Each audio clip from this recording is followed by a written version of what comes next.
Okay, well, thanks to everyone for being here. I'm really happy that you're joining us in this exciting event today. My name is Jaime Saavedra. I'm Director for Poverty Reduction and Equity here at the World Bank. And we're extremely happy to have this launching event of the SecureNutrition Knowledge Platform, which is, if you know the acronyms inside the bank, which I'm happy if you don't know them, and you stay away from that salad of acronyms, but it's a joint endeavor of 3 networks inside the bank: PREM, which is the Poverty Reduction and Equity Management network, which is the PR part that is relevant, the poverty reduction part that is more relevant for this network, the Human Development Network,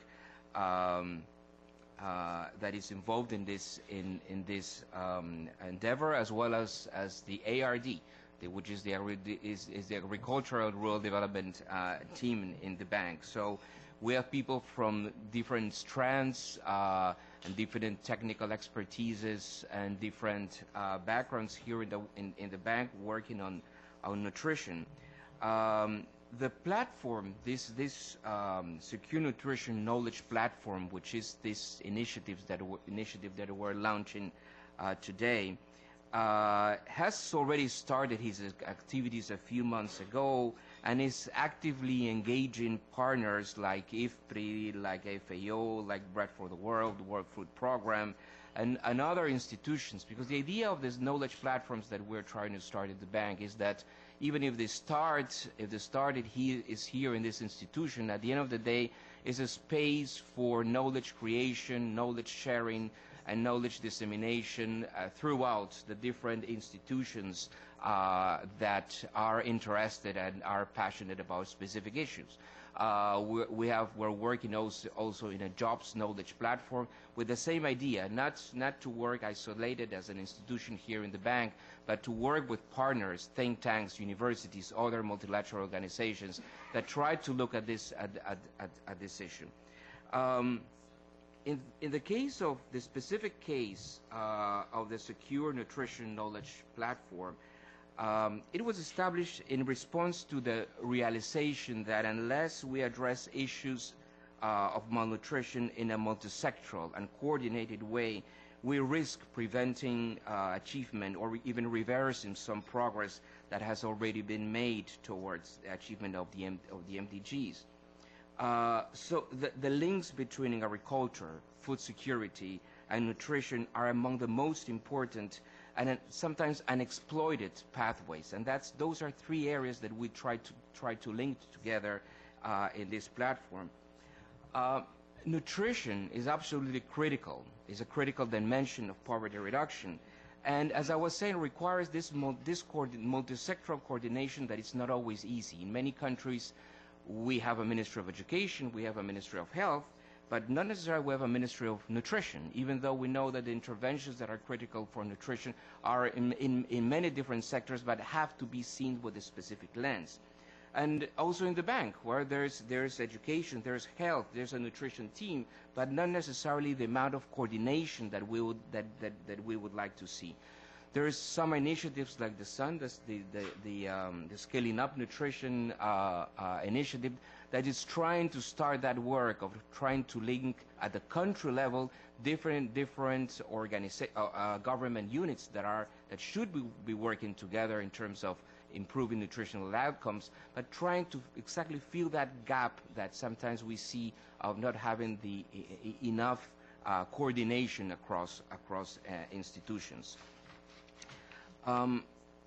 There are many sectoral interventions and many sectors that have a role in improving nutritional outcomes. Education, water, sanitation, social protections through conditional cash transfers are all initiatives and sectors that have to do with overcoming the nutritional challenges. But there are some links that are less exploited, and there are some links where we find that there are more knowledge gaps. And those are the links that we are trying to address. Those are the gaps that we're trying to address in this platform. Those gaps between agriculture, food security, and then nutrition. So it's not that education, social protection, or water and sanitation are not critical for the nutritional outcomes, that there are a few of those pathways that we'll try to explore better in this platform. Lawrence Haddad at IDS did a report recently in which he was looking at a huge number, like 400 agricultural interventions, reviewing what was the impact and what was also trying to look at what was the nutritional impact of that huge number of interventions. And a couple of things that he found was that first, a few had impact evaluations, first point. And second point is that we know little about the nutritional impacts that those interventions have, or the channels through which those interventions, through which those impacts should happen. So all these agricultural interventions, do they have an impact in nutrition beyond the income channel, or should they have an impact on nutrition beyond the income channel? Many believe so, but precisely these knowledge platforms tries to look at these links between good outcomes in nutrition and investment in agriculture and food security interventions. As the deadline for reaching the MDGs is closing upon us, we need to take stock on progress and see how we are doing in the different MDGs and what else should be done. We know that the MDG on monetary poverty, our projections show that by 2010, it's most likely that we have achieved the monetary poverty MDG of halving extreme poverty. But even though we know that there is some marked progress in achieving the MDG related to halving extreme hunger as measured by availability of sufficient calories at the household level, the story for child malnutrition, the other MDG related to hunger, is not that great, and many countries will not be meeting that MDG. So it's very important that we take stock on where we are and what else could be done.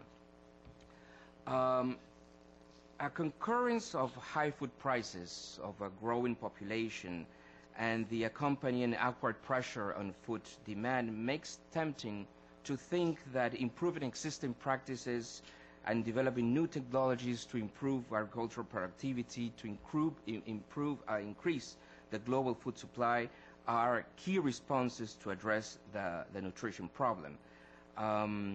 Increasing food supply might be attractive, as a key element of addressing the nutrition problem, also because agricultural and rural development approaches are also the forefront of effective poverty-reducing policies, because supporting income of 75% of the world's poor that live in rural areas is critical for poverty reduction. So increasing food supply, increasing agricultural productivity could be critical for improving nutritional outcomes. But the question is that enough? Right? Is the issue of food supply critical or not? And yes, it's important, but clearly it's not enough. Clearly it's not enough that we stay with that objective. Increased food supply does not mean food security or nutrition security. And this crowd will probably know much better than me that food availability is not the same as food access and better utilization. So even if we get we are able to not only to work on the food availability and food supply front, even if we move better in terms of improving outcomes on food security, it's not totally certain that moving on those will assure that we will be improving nutritional outcomes. We need to move on all three. So basically this platform, what it tries to do is to link the food supply, the food security, and the nutritional outcomes, and to analyze them and work on them at the same time. So the key point of this platform is precisely to address the critical knowledge gaps in operations that we face in the development community regarding how to improve the nutrition of vulnerable populations using nutrition-sensitive actions delivered through the agriculture and food security interventions. So just to conclude, I'm really delighted that the Secure Nutrition team in the bank is working closely on this important topic with partners from development agency, think tanks, academic institutions, regional research organizations, and civil society organizations. And today, to kickstart more formally this initiative, we're fortunate to have Professor Joachim von Braun speaking today from University of Bonn now and from IFPRI before, and Mrs. Asma Latif, Director of Bread for the World. So I will start, I will introduce each one of them at the right moment. Just let me conclude saying that the World Bank has long recognized the multidimensional nature of poverty, and I would like to reaffirm our commitment to contribute to the achievement of improved food security and nutrition as key dimensions of the poverty reduction and equity agenda here at the bank. Before I finish, then, let me introduce Professor von Braun. I think the organizer should give me a few more minutes then if I need to read the whole bio of Professor von Braun. It's a bit unfair. I mean, that's... but, I mean, I know Professor von Braun even from my previous life before the World Bank. I mean, there is a life before the World Bank. When I was heading GRADE, our research center in Peru, where Professor von Braun had a long commitment also of working with institutions in South America.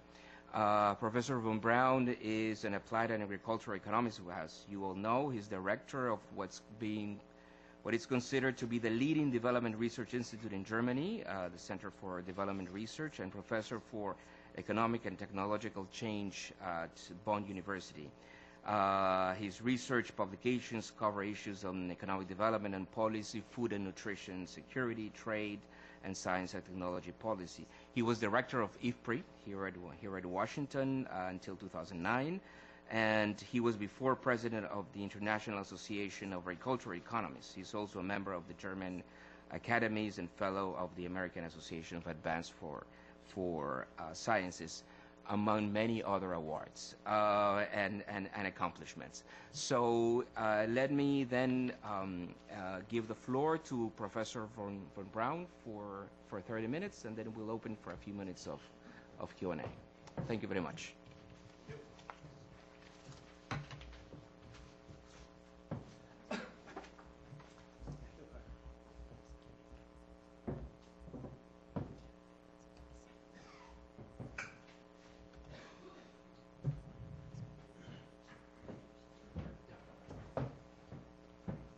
Thank you for the kind introduction, Jaime. Colleagues and friends, my voice is not so well.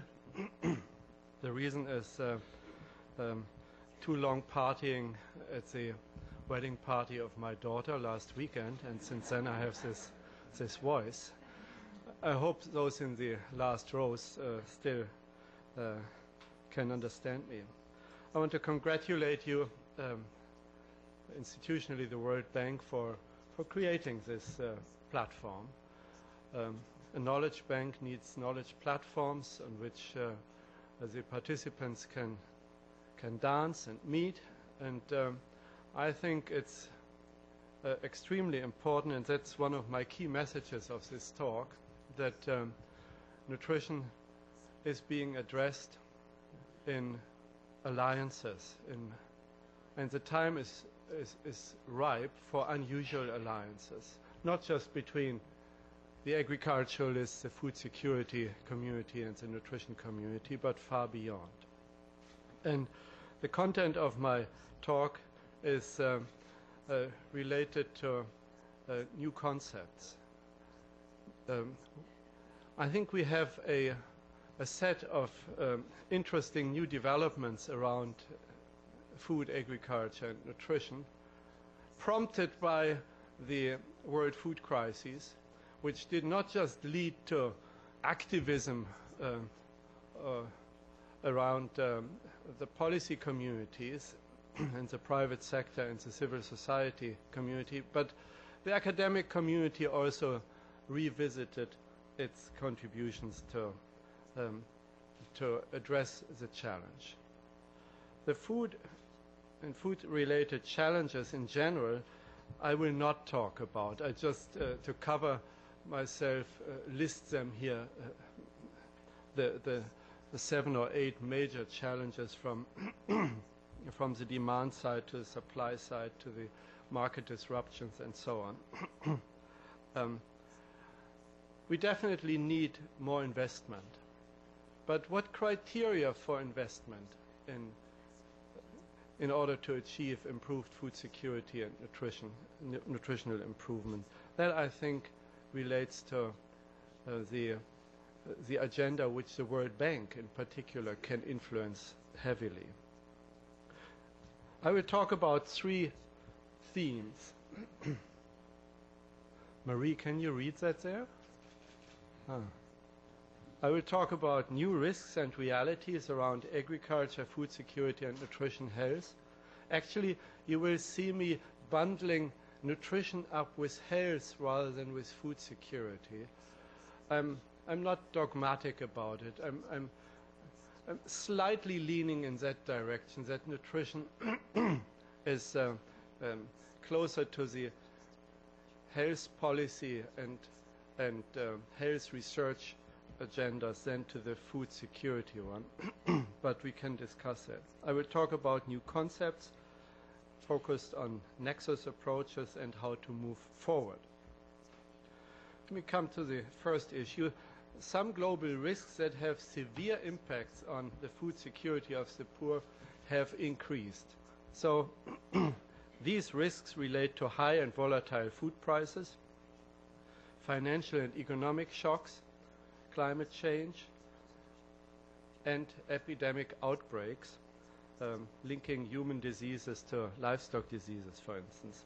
Combined, these risks can produce perfect storms of catastrophic nature, especially locally, not necessarily globally. Food and financial crises pose, however, global covariate risks, especially through their market effects.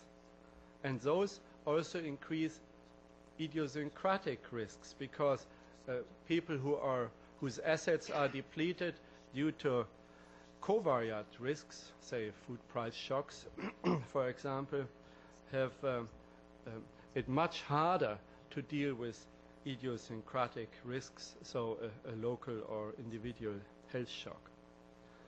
The world of food is vulnerable. And these 3 graphs show you when the 3 leading crops which feed the world, maize, soy, and wheat. I didn't put rice here, which belongs into the same category, when they are planted and when they are harvested in the northern hemisphere and the southern hemisphere. And the circles show which country is behind that harvest or planting. And you see that there's ample room of markets getting nervous when one of these circles of harvesting shows, for instance, a weather shock or a trade disruption.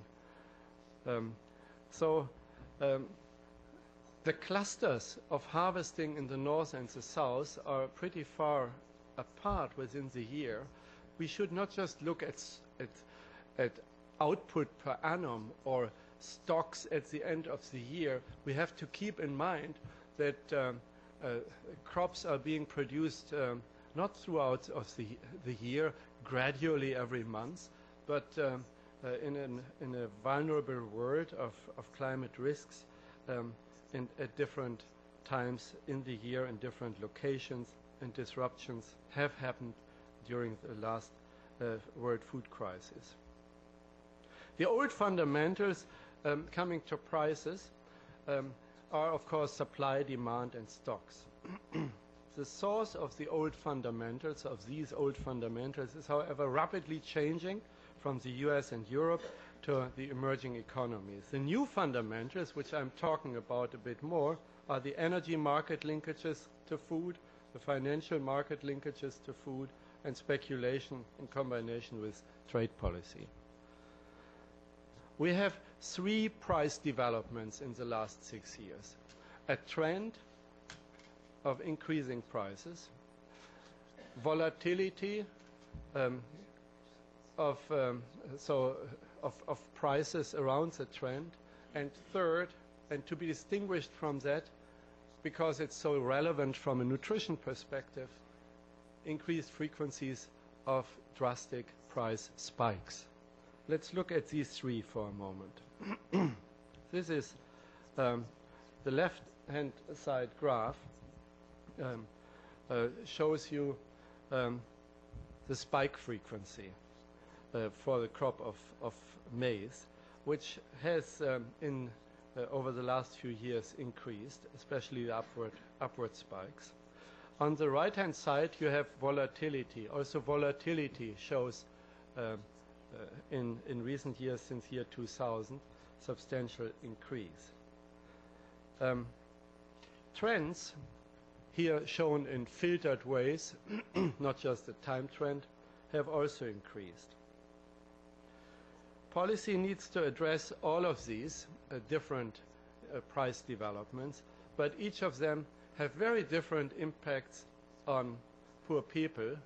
For instance, an increasing trend, modestly increasing trend of prices will create incentives to invest and will make poor people, depending on agriculture, better off. But the story around volatility and spikes is entirely different. So we have recently done some analysis on these issues at my center. So what is driving the spikes and the volatilities which we are so concerned about? What role supply shocks? What role demand shocks? Demand shocks such as bioenergy, increased demand, suddenly demanding more corn for biofuel or more oilseeds for biodiesel. And what role speculative shocks? So the engagement of financial investors in commodities for as an asset class.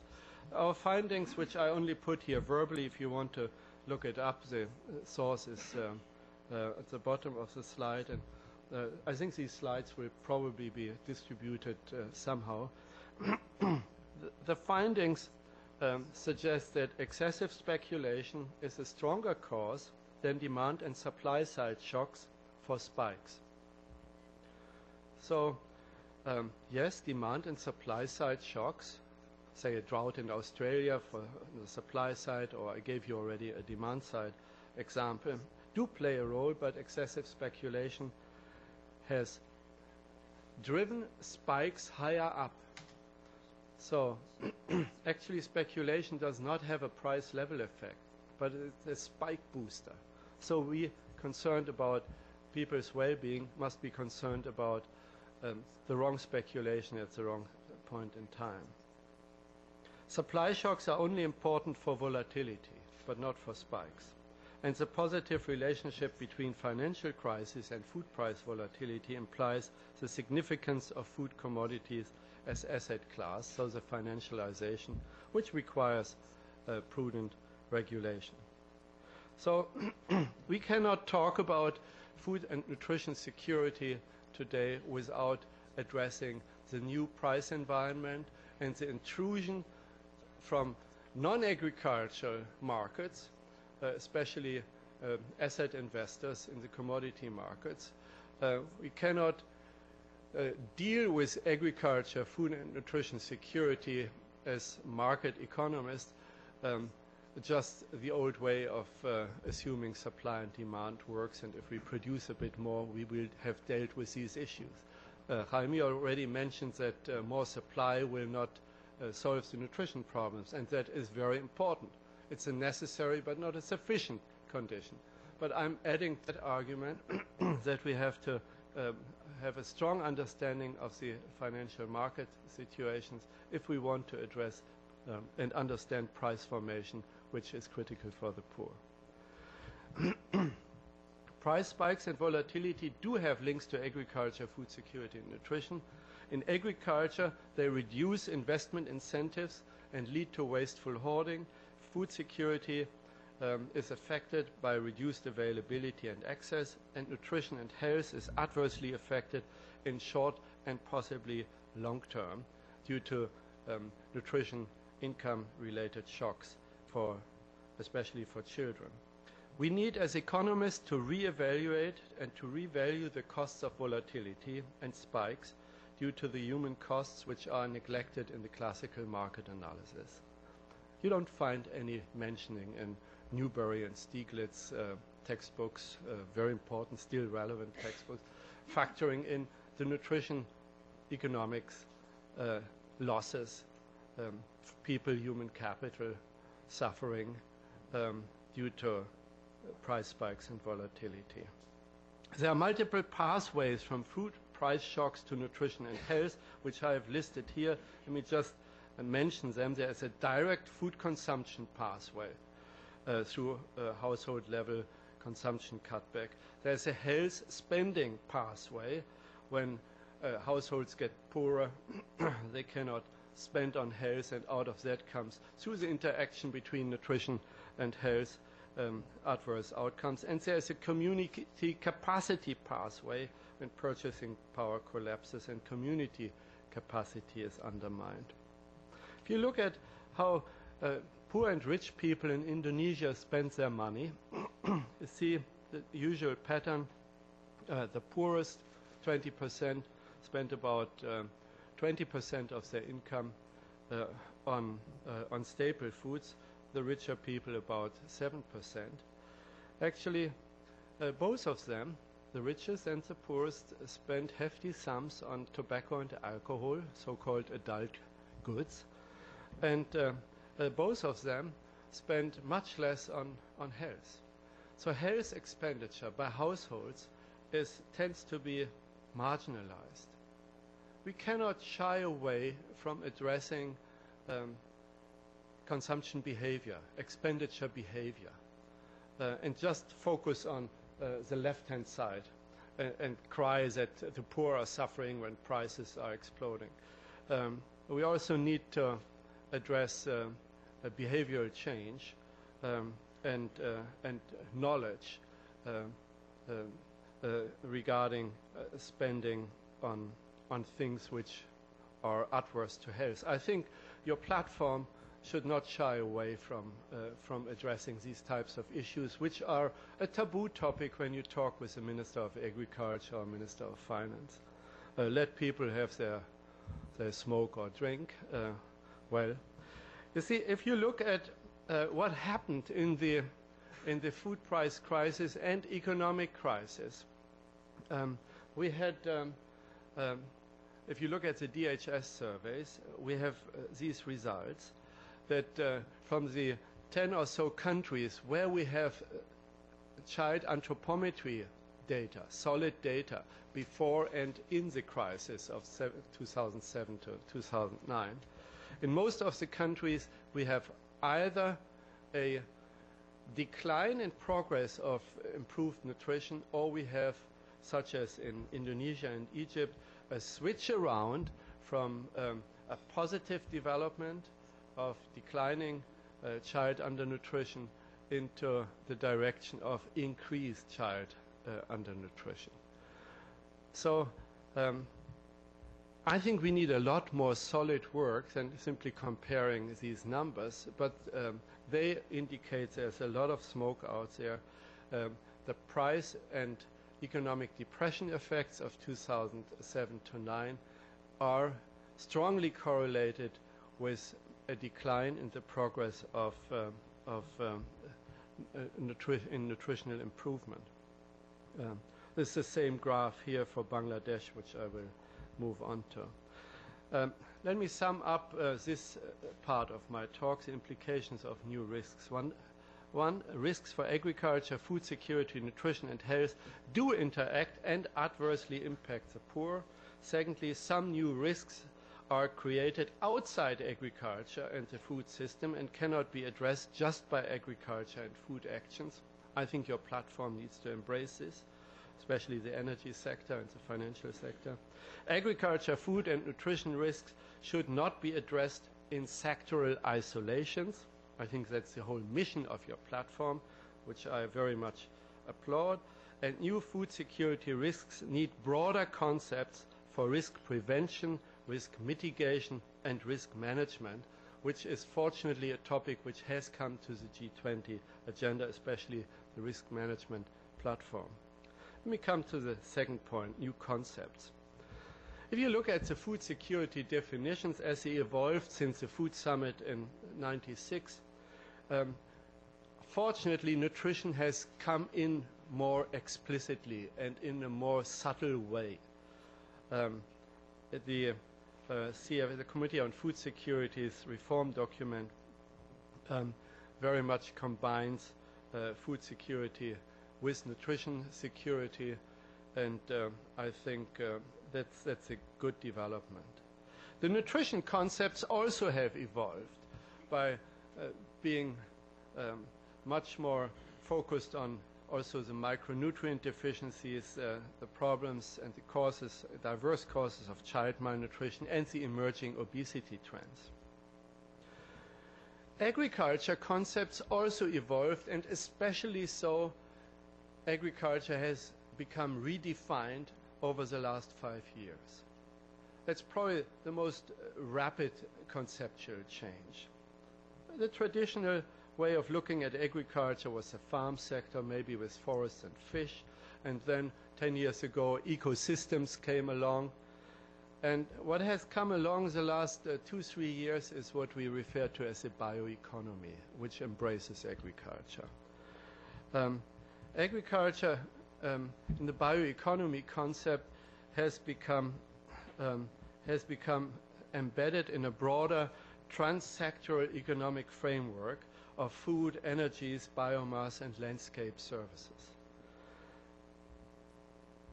Multiple systems changes shape the bioeconomy, and that's the market value chains, the agro-processing, the farming systems, the energy systems, the chemical and pharma industry, climate policy systems and the financial asset systems. And a whole set of prices is driving this bioeconomy, which is based on the raw material of the future for which food, feed, energy, industry is competing. It's called biomass, which is not equally distributed around the world. The drive towards bioeconomy, which was started in discussion circles about 5 years ago in Europe, has produced surprising new redirections of research agendas in Europe, the US, Brazil, and now a few other countries. Germans have launched a bioeconomy strategy in 2 years ago, supporting it with more than 2 billion euros in research funding. The European Union is headed for a large research program on bioeconomy, which also embraces food security explicitly as a pillar. In both cases, the European Commission and in the case of the German science system. And the US government has issued a bioeconomy research strategy which goes all the way into pharma, agro-pharmaceuticals and so on, a couple of weeks ago. I think your platform needs to take note of this and needs to bring the developing countries along. Countries like Ethiopia have taken this on as well, not just Brazil. That has far-reaching implications of understanding what economic initiatives can you take in this complex value web. It's no longer a value chain approach, it's a value web approach in order to invest effectively so that you stimulate growth, assure food security and nutritional improvement. because the competition has become so much more complex. The implications of this section of my talk of new concept is bioeconomy redefines food security, nutrition, health agendas. A strong focus on positive and negative externalities in the food and water systems is called for. They impinge on nutrition. A strategy based on foresight of complex changes is needed. And ever more science and knowledge intensive is this whole agenda which you have on your platform, which requires a broad interdisciplinary perspective. Let me come to my last set of comments on the how issues, how to move forward, institutional arrangements and actions. I expect that the overlap areas which have been neglected in the past between nutrition, health, food security and agriculture, where these circles overlap in this simplistic graph, should become investment priorities. That's where the neglect was, and that's where I expect the high payoffs in the future, in terms of people well-being and in terms of economic growth contribution. There's lots of evidence of nexus benefits. Don't try to read this. It's summarized in the Millions Saved project, which CDG did a while ago, on successes in global health. In the Millions Fed project, which IFPRI did, the Copenhagen Consensus. If you take another hard look at these assessments, the big winners are in the overlap areas of nutrition, agriculture, health. But I think we haven't seen it that way in the past. We need to revisit our research agendas, especially enhancing results orientation at the bottom of this slide. Economic impact research of health benefits of agricultural change and nutrition. We have seen a wonderful set of new initiatives come along with nutrition programs supported by research with advocacy. The SUN initiative, the Harvest Plus, GAIN, the CGIAR Agriculture and Health program. I think they are all testimony to rethinking and embracing new concepts. But how to set priorities in this context? Contribution to economic growth won't do. I think we have two criteria to drive the new agenda goal-oriented forward. One is focus on lives saved and livelihoods improved. I think agriculture investments also have to stand the test whether they have contributed to lives saved and livelihoods improved, such as the study by Lawrence Huddard, which you quoted. I think that's in the right direction.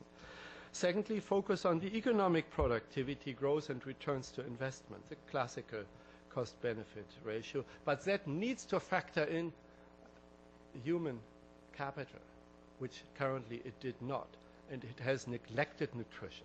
We must tell the economist community, you do it wrong, you do bad economics if you disregard the human capital effect, for instance, of price volatility. Finance, I think, is in this area a key task for the World Bank, for innovative financing and risk reduction, with results-oriented pull mechanisms rather than more push actions to address the funding gaps and market constraints. The platform on agriculture risk management, debated and set up under the G20, I think is a step forward, and the World Bank plays an important role in it. Public funds, and maybe a fund of funds to mobilize private sector funds and banks, and to incentivize private sector companies with transparent rating of companies on their nutrition performance. Policy has a problem to talk across sectors. The institutional divisions, the competition among priorities, you know that all. And where do we stand to come to closure in the current G8, G20 agendas on food security and nutrition improvement? I think we can note progress, but it is mixed. The current main policy focus is on agriculture productivity increase, and that's good, but not good enough. There's a lack of attention to global water and land markets, which undermine income capacity of the poor. There's a separate push for the Sun Initiative. Most of you know the Sun Initiative. I think it should be more integrated. There is some revisiting of the market volatility issues, but not sufficient policy coordination has happened since the last G20 meeting on that. There is a neglect of the bioenergy food price challenges on the agenda. It's largely a traditional agriculture sector concept. And the private sector has put up its own B20 agenda, Business 20, but I think it needs to be held accountable. So I raised some concerns in the day the G8 meeting and the G20 is pursuing these agendas. I think nutrition can only win in that context if it's fully embedded, rather than fighting a game, its game here, and agriculture its game there. So I think you wisely brought these things together, and the World Bank can have a major voice on that. Let me conclude with these buzzwords. The nexus benefits between agriculture, food security, and nutrition are likely to be high. It's a research and knowledge-intensive agenda, so applause to your platform. Innovative financing is an opportunity, but the World Bank should push for that, including with more pull approaches for results. The G8 and G20 are not yet tapping the synergies between agriculture, food security, and nutrition. So let's push them more on that front as well, with evidence, not just on the streets. And thank you for your attention.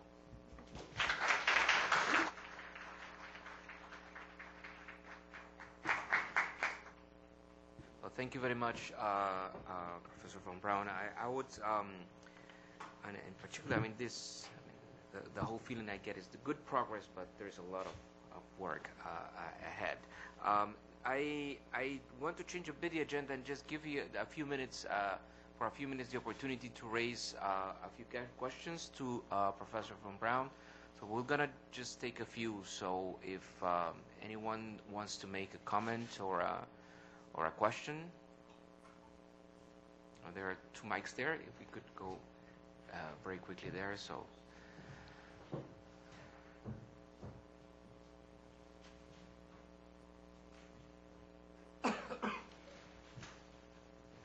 Curtis Weller with USAID. You made the comment, and I was a little bit intrigued by that, and that was where you talked about rating of the private sector on the basis of a nutrition performance.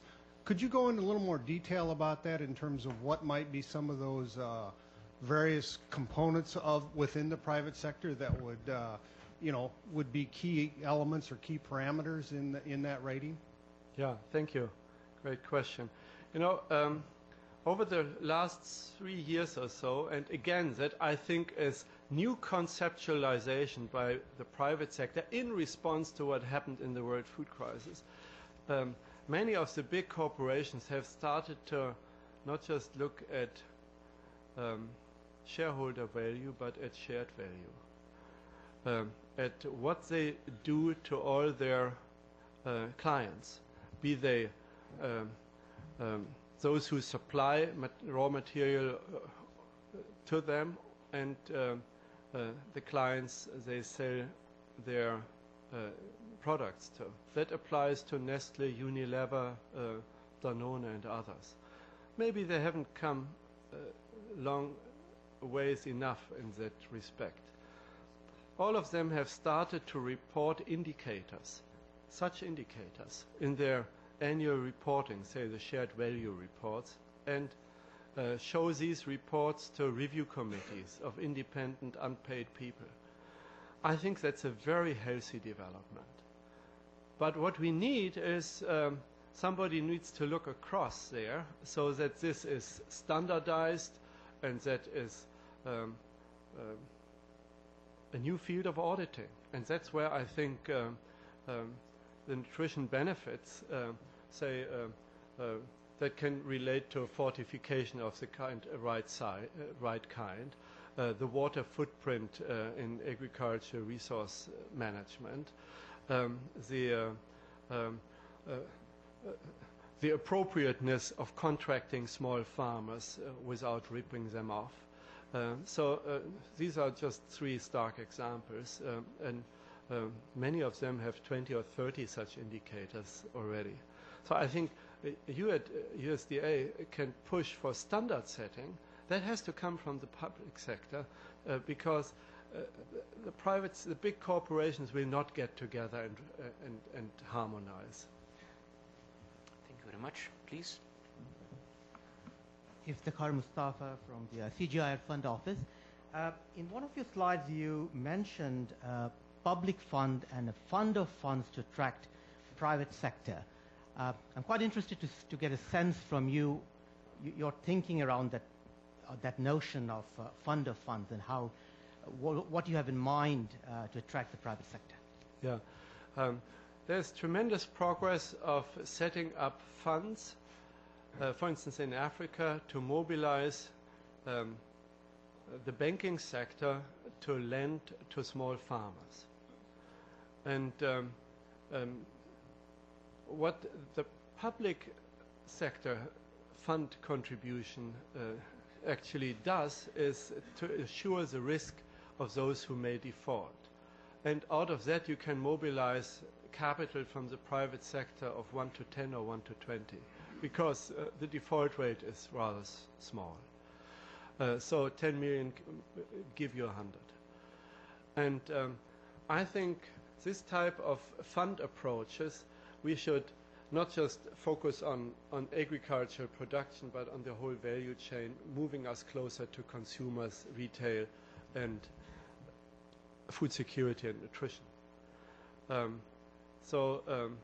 Maybe embracing nutrition and health actions. I see too many such initiatives happening currently unconnected. If you have 5 such funds chasing the same bank in Tanzania, you may also get into accountability problems. So you better bundle these, and that's an issue for donor coordination. Fund of funds. Any final question? Okay. Thank you. Thank you very much, Professor von Braun. Let me go to the next part of the agenda. So we're going to have Leslie Elder. She's going to do a presentation of the jobs of the knowledge of the Secure Nutrition Knowledge Platform. I've been in an event of the other jobs knowledge platform a few days ago. So let me give the floor to Leslie. Leslie is a senior nutrition specialist and here at the bank, and she's the nutrition cluster lead in the Health, Nutrition, and Population Department. Leslie, the floor is yours. Thank you. Thank you and welcome, and with great appreciation, we're really pleased to have all of you here today. I'm speaking on behalf of a tripartite team, which Jaime did mention already. Here in the bank, we've already begun to break down the silos by working across the Ag and Rural Development Unit, Human Development, my unit, and Poverty Reduction and Economic Management. And so I just wanted to mention the key, the lead players in this work to develop the knowledge platform. From the Ag and Rural Development, my colleagues are Yuria Tanamichi-Hoberg and Kimberly Parent. From the Poverty Reduction and Economic Management team, we have Emmanuel Scufias, Jose Cuesta, and Ira Tanas. And from Human Development, myself, and the lead person on the website development, Julie Ruel-Bergeron. So I just wanted to put those names out for you because hopefully you'll be hearing from all of us as time goes on. I wanted to give you a little bit of background, too, in addition to what Jaime has given you already. There are 6 of these knowledge platforms at the bank, and with very wonderful support from the managing director, Mohamed Moadine. These 6 have been funded for a period of 3 years each. The idea is that we're getting these platforms started, but it's only a beginning. And these platforms notably are not branded as World Bank products. These are unbranded websites.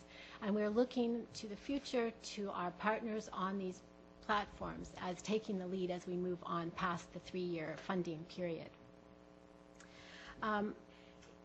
It's an initiative that began here at the bank, but I would say that it already very strongly reflects the guidance and input and participation of a number of key partners, and several of them are in the room. We have representatives from Concern Worldwide, Tom Arnold, the CEO. We have Bread for the World. Asma Latif is representing that agency. Save the Children, IFPRI, Harvest Plus, GAIN, Gates, and USAID, I believe all are in the room, and we greatly appreciate their work already with us on this partnership. With the launch of the website, we hope that this is going to be the beginning of ever greater numbers of partners joining. Just a bit more on the background and rationale for the Knowledge Platform. Heidi gave you a very good picture.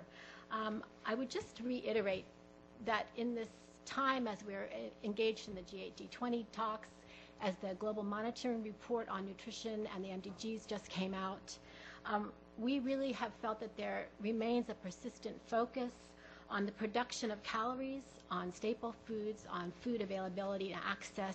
We're missing the dialogue around dietary diversity and the impacts on nutrition, the utilization part of the food security equation.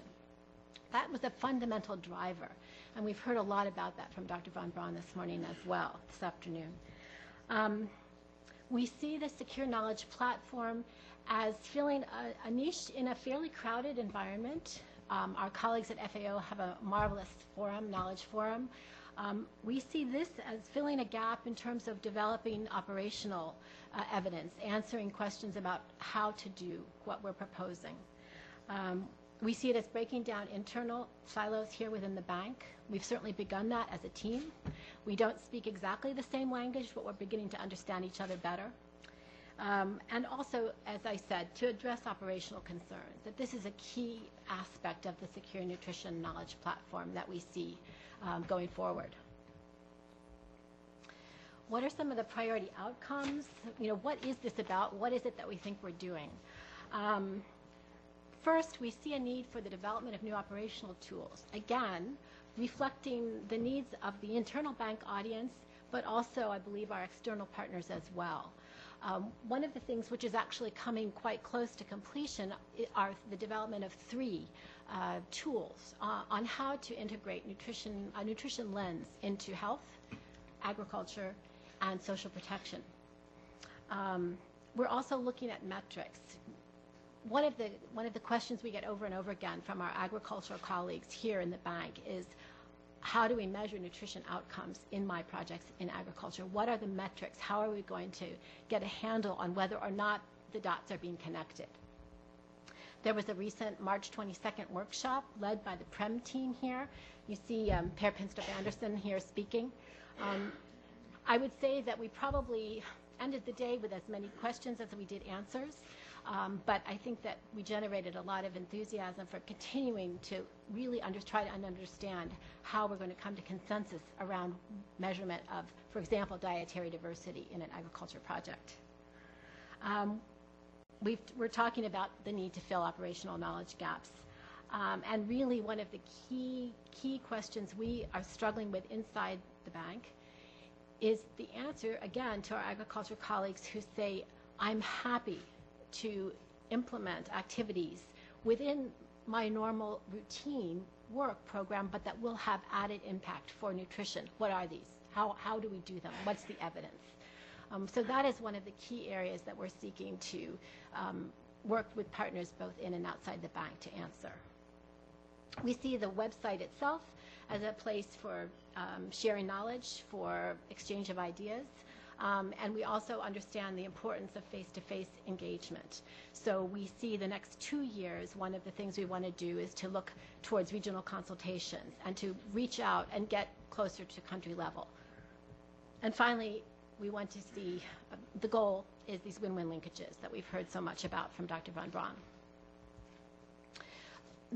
The modality of working, collaboratively, we're struggling to come to consensus. That seems to be often a problem within our broad communities of practice. We see this platform as consolidating and communicating knowledge. And we also really look to the expression and dissemination of failure experiences as well as positive success. The bank has started to hold a fail fair. And that has been extremely popular because, in fact, I think we often do not hold on to the experiences of failure. And finally, we want to challenge new partners to innovate and experiment with nutrition-sensitive activities. This morning, there was a congressional breakfast, a briefing for Congress on nutrition, and it brought a number of the SUN, the Scaling Up Nutrition Global Movement lead partners together. And after the meeting, a new colleague from the university at Auburn came up to me and said that she wanted to figure out how she could be linked into the Secure Nutrition platform. She says she's very frustrated because at every speech she hears, we talk about partnering with NGOs, with multilaterals, with civil society, with private sector, and rarely does she hear the term academia. So that was a good reminder to me that we have, we intend to expand our normal partnership beyond the traditional and reach out specifically and particularly to the private sector and academia as well. So here, this is a single screenshot, and it doesn't really look like much perhaps, but this represents tremendous effort and development, creativity by the team that worked on developing the website itself. We're really pleased that it's up and running today. It went live last night. What do we see it being useful for? What's different about it?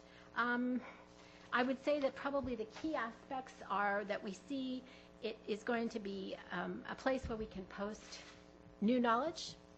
We're going to make sure that all of the seminars that we've been holding this past year, all the presentations and so forth are up there.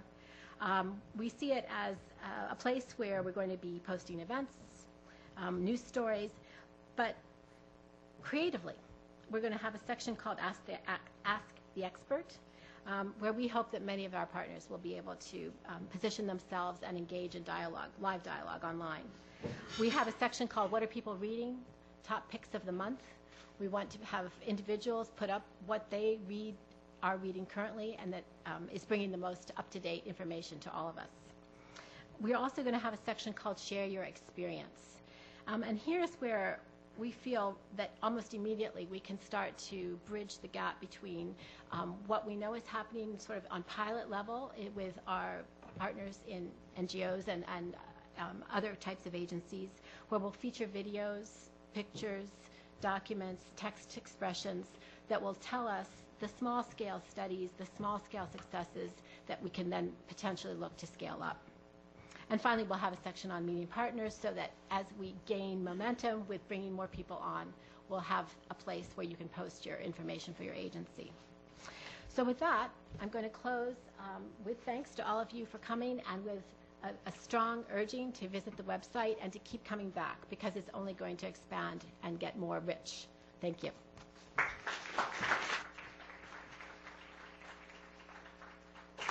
Well, thank you very much, Leslie. We're going to go immediately to our next presenter, and hopefully we're going to have a short time for Q&A to the whole panel at the end.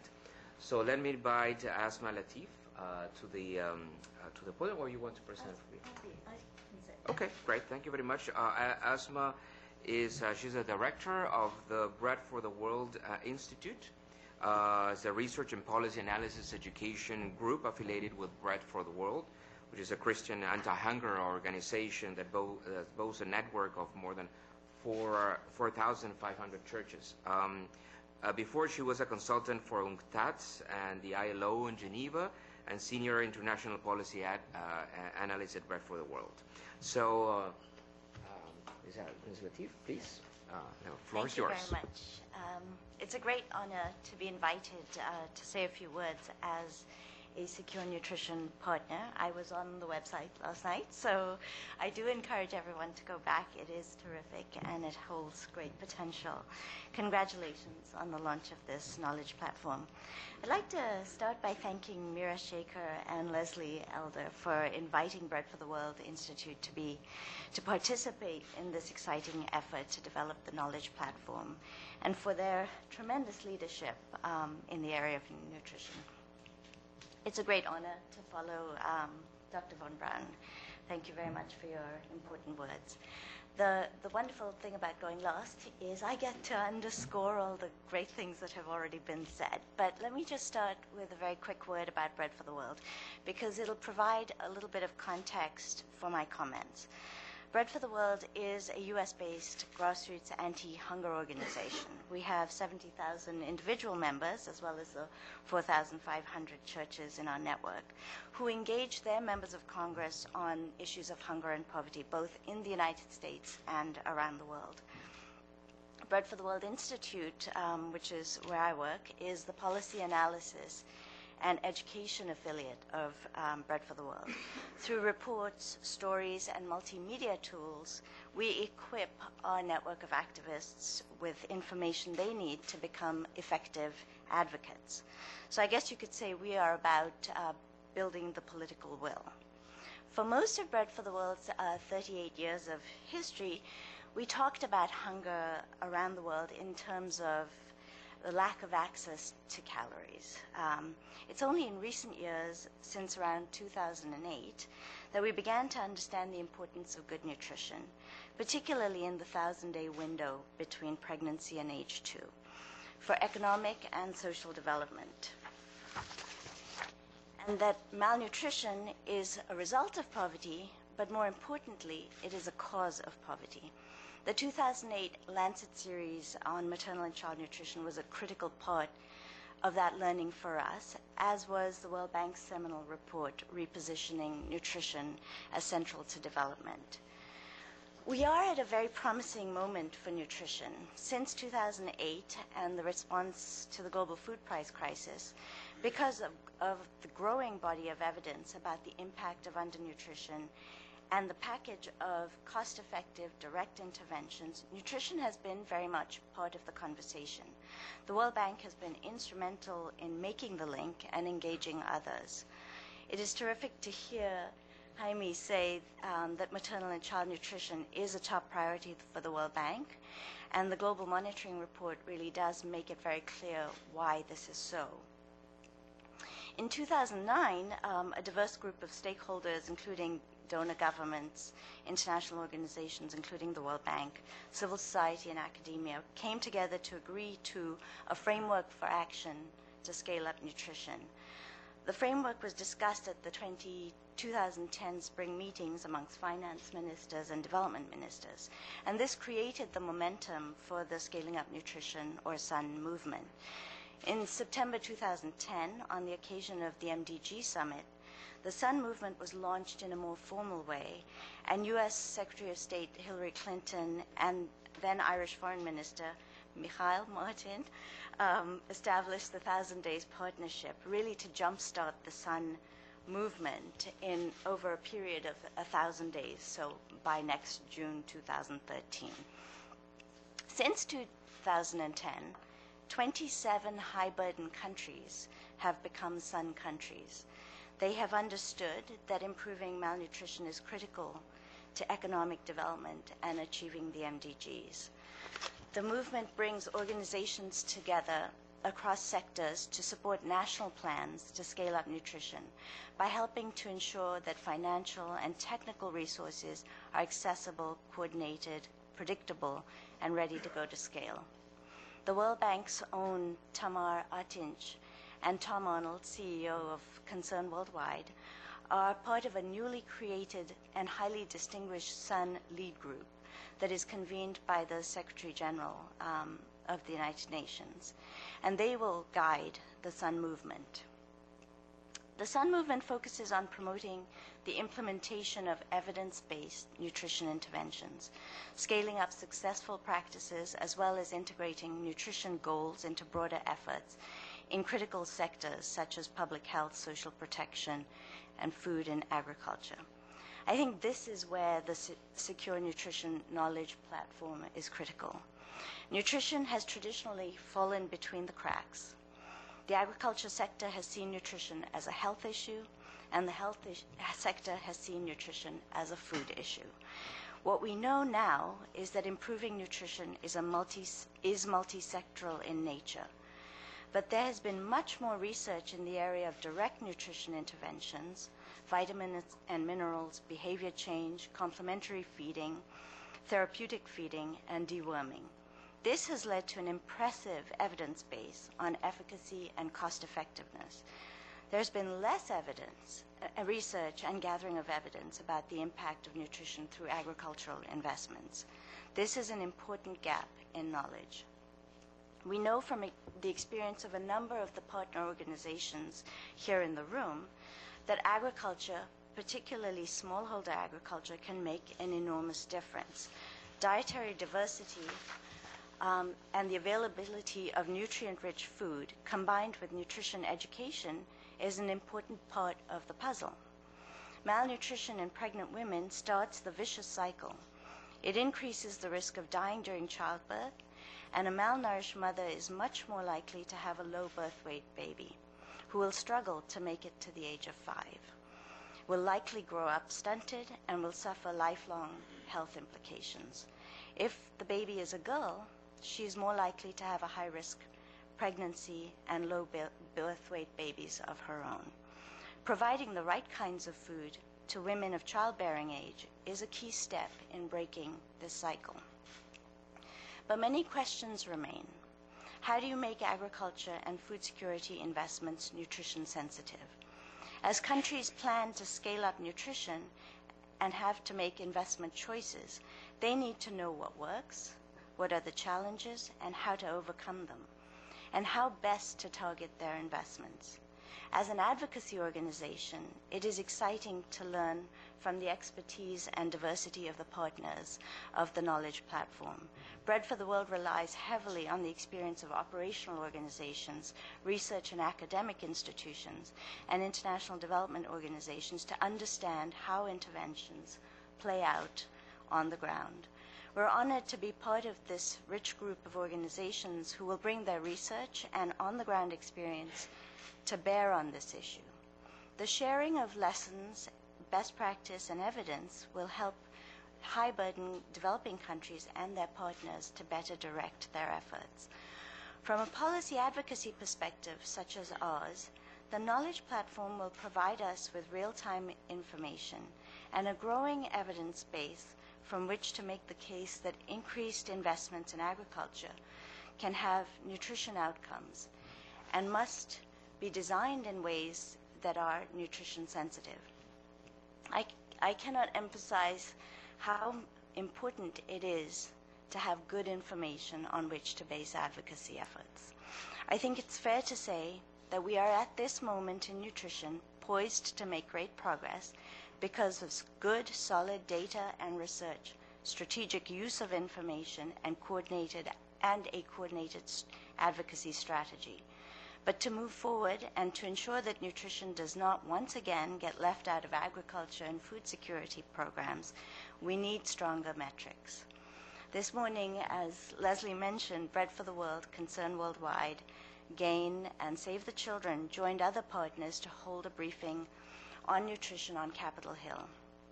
We wanted to use the opportunity of the G8 summit and the 3-year stock-taking of the L'Aquila Food Security Initiative to really draw attention to the urgency of addressing malnutrition in the 1,000-day window, and the opportunity to strengthen agriculture and nutrition linkages in the next phase of the L'Aquila Initiative. I think with focused effort, we have succeeded in getting nutrition on the G8 agenda. We heard from the President of Tanzania, U.S. members of Congress, heads of donor agencies, civil society leaders, and Tamar Atinch, and the message was loud and clear. Nutrition is now seen as central to food security efforts. Countries are ready to move, but to take the next step, we will need the kind of information that this platform promises. It is with that lens that Bread for the World is partnering in this effort. We hope to bring our experience on policy advocacy to ask the questions that we think need to be answered and to shape the tools that will help strengthen the case. And we will use the knowledge that is created and generated by the partnership to advance this urgent issue. Thank you again for inviting me to share some thoughts, and congratulations.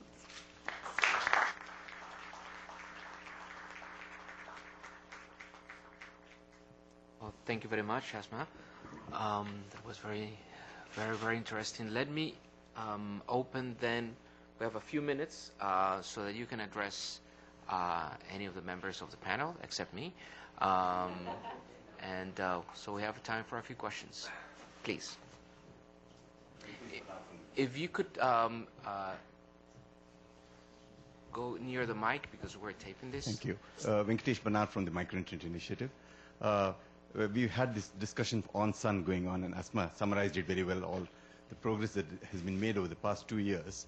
But I was also intrigued by what Joachim said about sun when he said that while he's very pleased with the priority and the elevation of nutrition through the sun movement, you feel that we need to integrate nutrition much more strongly across the board and at a much higher level to really get action on especially some of the nutrition sensitive actions to really happen. And I was wondering if you or Asma could elaborate on that in terms of how do we elevate sun or enable that it is much more strongly integrated within a much broader sphere, right, and not just limited to certain health or agricultural silos.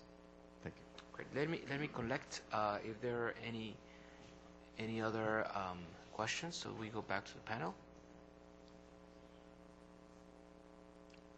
All your questions were answered.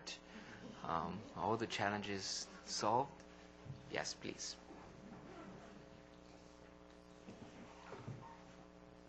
Good afternoon and congratulations. My name is Paul Crystal. I'm from the Manoff Group.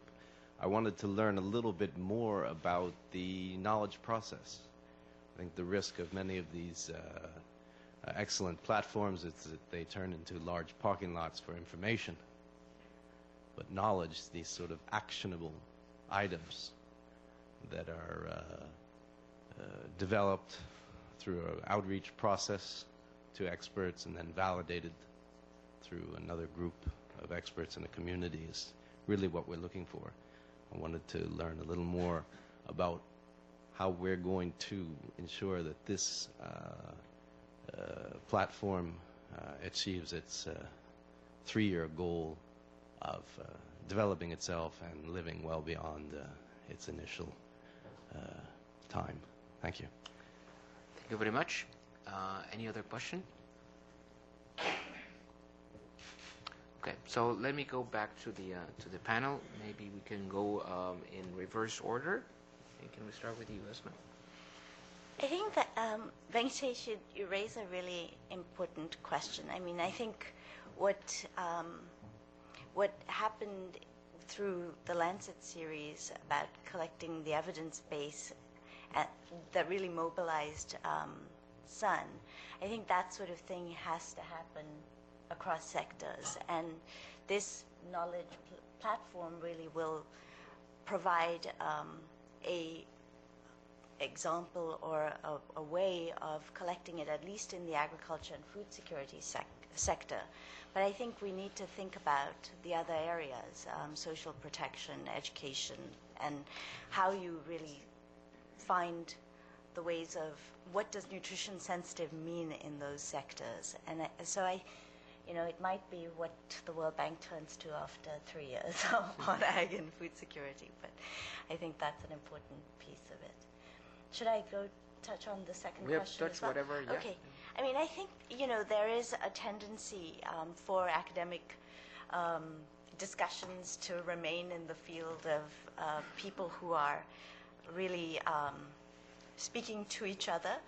But what what has really, I think, what has moved the nutrition agenda in the last 3 years is that translation of the Lancet series and other academic analyses of nutrition into words that people understand. And I think, for example, when Hillary Clinton and Mikhail Martin launched the 1,000-day partnership, it was an absolutely brilliant reframing of the issue, because you suddenly were able to reach a much larger audience, because you were talking about nutrition in a way that people viscerally understand. So, you know, with this knowledge platform, and I think that's where Bread will push a little bit, is how do we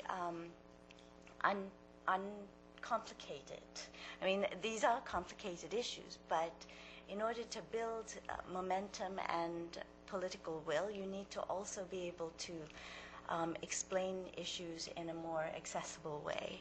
And I think that is part of the key to moving beyond academic discussions. Thank you very much, Asma. Leslie, please. Paul, thank you. You put your finger right on the issue. I think that we are challenged to not become a moldy website somewhere that no one visits. And I think one of the things that we've talked a lot about with partners and among ourselves is the fact that this isn't just about the website. And of the 6 knowledge platforms, each one has a different approach. Because of the topic and because of our audiences, we found that we feel that developing the community of practice is as important off the website as on the website, and that the website is merely a vehicle.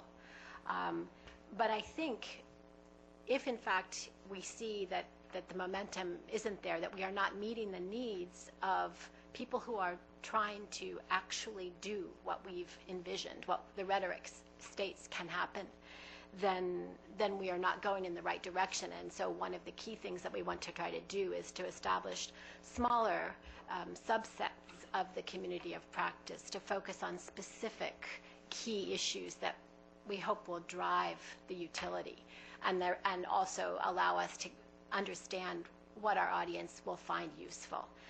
But I think we will look to partners such as Manoff, who have a great deal of experience with dissemination of knowledge and with packaging evidence into ways that is easily understood and operationalized, so that we will be coming back to you and partners like you with the same question that you've just expressed to us. Thanks. Leslie, Joaquin. On the information and knowledge question, I think it would be great if the platform and the website provides the information which Asma really called for, evidence-based, so that campaigns can be run more effectively. Secondly, that those who have to fight out budget battles at cabinet tables or one level below find their ammunition there. And thirdly, that the project directors in the World Bank and elsewhere find the material to tweak the designs of programs in the direction of food and nutrition security beyond agriculture. On Venkatesh, your question or your comment, I think Sun is great, and I think needs the support, whatever it can get. My concern is that the leadership in the 27 countries so far, for early riser countries, which hopefully become also not only rise early but get to work, requires money. And typically, prime ministers and presidents don't have money. They're a cabinet and budget and line items. And if they are voted out of office, hopefully their successor will be a Sun supporter. So that's where I see the political economy risks. And I think wise people like Tom understand that. So I think the early riser agenda can only be the point of entry.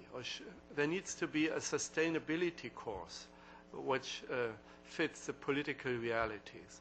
In the end, I want to see line items in ministries of agriculture and food and ministries of health which support the Sun agenda permanently.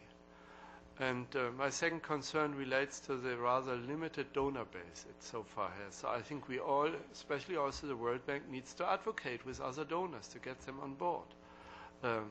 And as far as I understand, 2 donors are driving more than half of the current early riser countries, which is good. They pioneer, but more need to come on board. But really my chief concern is that nutrition needs to get budget line items in the countries concerned, and that is the mainstream support it gets. Nutrition is not a project, and I think that can start with a project and show great results, but especially in South Asia and Sub-Saharan Africa, it has to become a policy. And it can start with the Prime Minister, but it has to be then moved to implementation. Thank you very much, Joachim, and really thank you to all the panel. I just want to close mentioning 3 things. One is, as Joachim was saying, nutrition needs a budget line. Nutrition is not, it's a policy. It's not a bunch of projects or a bunch of uncoordinated projects. But to make progress on that, we need institutions like the ones that are sitting here in the table to work together. And there are huge challenges ahead. One that I want to emphasize, that Asma mentioned, evidence-based require data, and on data we have made a lot of progress, but there are still huge and incredibly big gaps. There are many countries for which we know very little. If I tell you an example of a paper we just finished that tried to do a stock taking of how much we know on the monetary poverty side, which sometimes it might be less complicated than the indicators that we need for malnutrition and hunger. And despite all the progress, the last concrete number that we have here in the bank for global poverty is for 2008. Right, that's terrible. And if we look across the different regions in the developing world, an interesting figure is that if we look at the last 10 years, in a region like Latin America, in the last 10 years, you have on average 8 annual household service from which you can get a monetary poverty indicator. So that goes from 10 in Brazil to 1 in Guyana and 0 in Haiti, but on average is 8. You have 8 annual numbers in the last decade. But that number in Africa is 2. And of those 2, in half of the cases, those 2 numbers are not comparable, because there are 2 good surveys, but one was financed by the World Bank and the other one was by a bilateral donor with brought great consultants, but they didn't talk to each other, so you have 2 great surveys that are not comparable. So for many African countries, for example, we don't have a clue of what was the impact of the crisis, because we don't have one survey before and one survey after. So we say, well, the impact of the crisis seems that it was not that big. In some instances, they recovered. Well, others just are guesses, in a way. For Latin America, for Eastern and Central Asia countries, yeah, we'll know a little bit more. South Asia, East Asia, kind of in the middle of that. But the point I wanted to make is that despite huge progress, and there has been a lot of progress in the last 2 decades, we have a huge challenge ahead. And if we want to go to surveys that incorporate anthropometric measures, then, I mean, we're really behind in terms of what we need.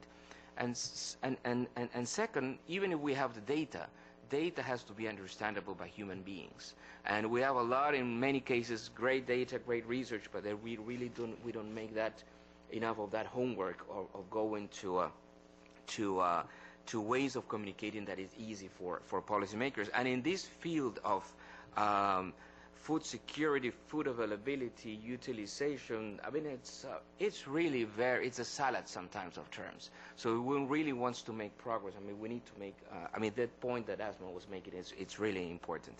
And let me close saying, I mean, we cannot let nutrition fall through the cracks, as several of us mentioned. I mean, the implications in terms of well-being, not only in human development, but on the capacity in general of people to live fruitful and satisfying lives is just too big to let it fall. So huge work ahead. Many thanks for being here, and long live to the platform. Thank you very much, and please join me with a round of applause for Plan. Thank you very much to all.